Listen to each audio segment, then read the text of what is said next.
A bonny little beginning. The routine recording session of My Bonnie that lit the slow-burning fuse of Beatlemania.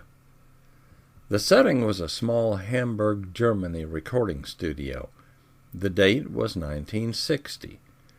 The raw excitement of the event deeply stirred the striving young rock musicians as their golden future flashed before them, and yes, what an exciting way that would have been to depict the event. Unfortunately, in truth, nobody there had a clue that anything unusual had happened.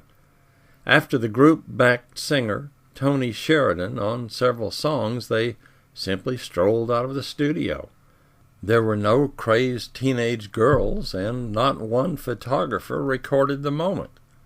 In fact, the musicians didn't even use the real name of their group.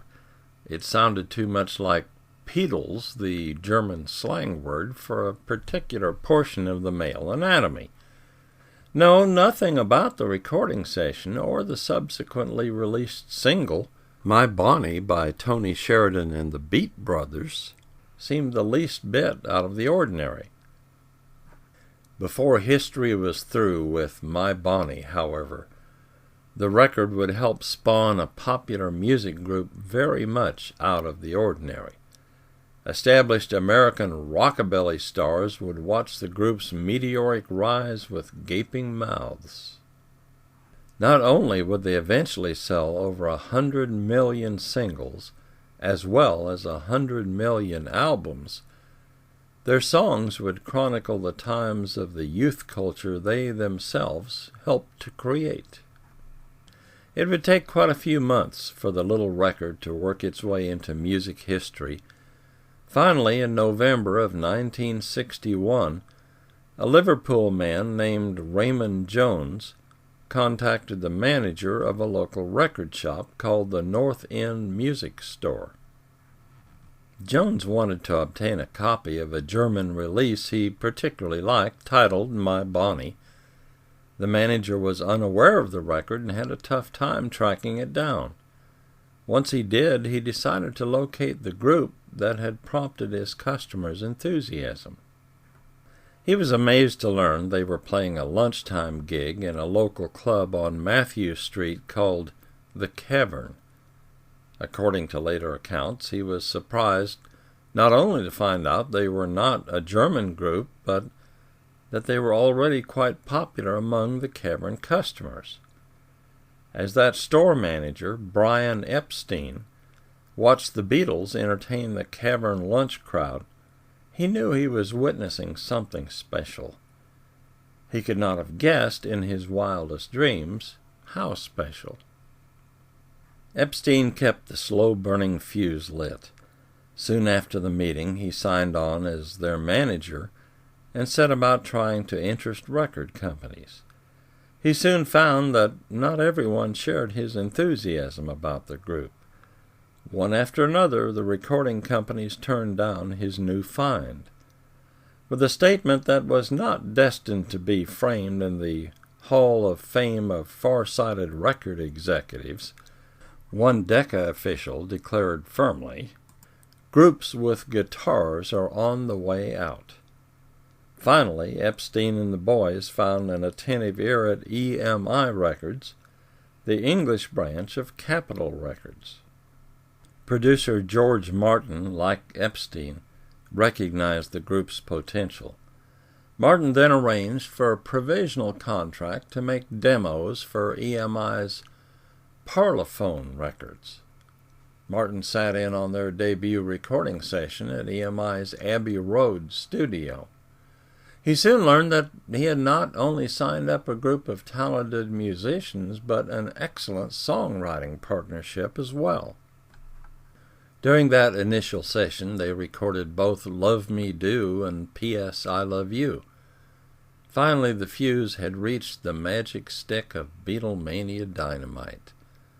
The ingredients of that magic stick had been stirred and blended since 1957. That summer, an amateur Liverpool skiffle group known as the Quarrymen was playing at a church picnic in the Liverpool suburb of Woolton. Skiffle was a unique British combination of folk, rhythm and blues, and jazz. An aspiring young rock musician went to see the band at the picnic and was impressed with what he saw. After a while, he began chatting with its leader, John Lennon. They soon discovered a mutual interest in the musical styles of Eddie Cochran, Gene Vincent, and Little Richard. Before long, Lennon asked the young musician, Paul McCartney, to work with him in the music field. By the end of the year, they had recruited a schoolmate of McCartney's, 15-year-old George Harrison. Then Stuart Sutcliffe, an art school friend of Lennon's, became their bass player. Sutcliffe reportedly couldn't play a note, but he had recently sold a painting for a good sum, and the group needed the money to upgrade their equipment. Later, a young drummer named Pete Best filled out their musical lineup.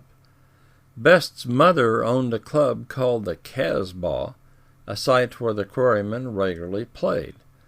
In the spring of 1961, following a gig in Hamburg, Sutcliffe decided to leave the group to become a full-time painter. Sadly, he would die a short time later from a brain hemorrhage. The final shift would come with the dismissal of Pete Best.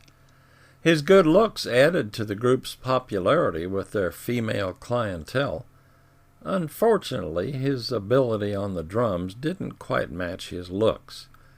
The girls who frequented the cavern, however, weren't as musically concerned.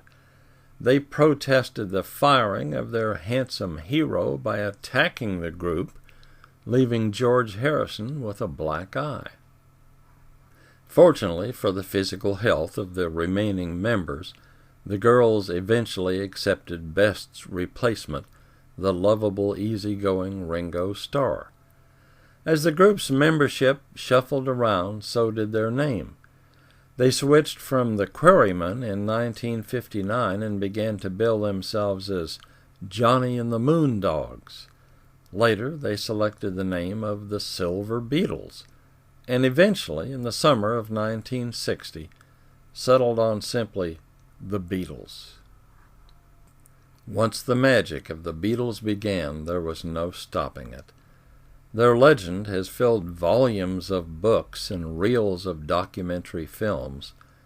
From the high-energy, youthful sounds of I Want to Hold Your Hand, I Saw Her Standing There and Twist and Shout, to the mature, high-emotion renderings of Yesterday, Nowhere Man, and Eleanor Rigby, they never stopped to rest on their ever-expanding reputation. It is truly magical that such an explosive legend could have been ignited by such a bonny little beginning.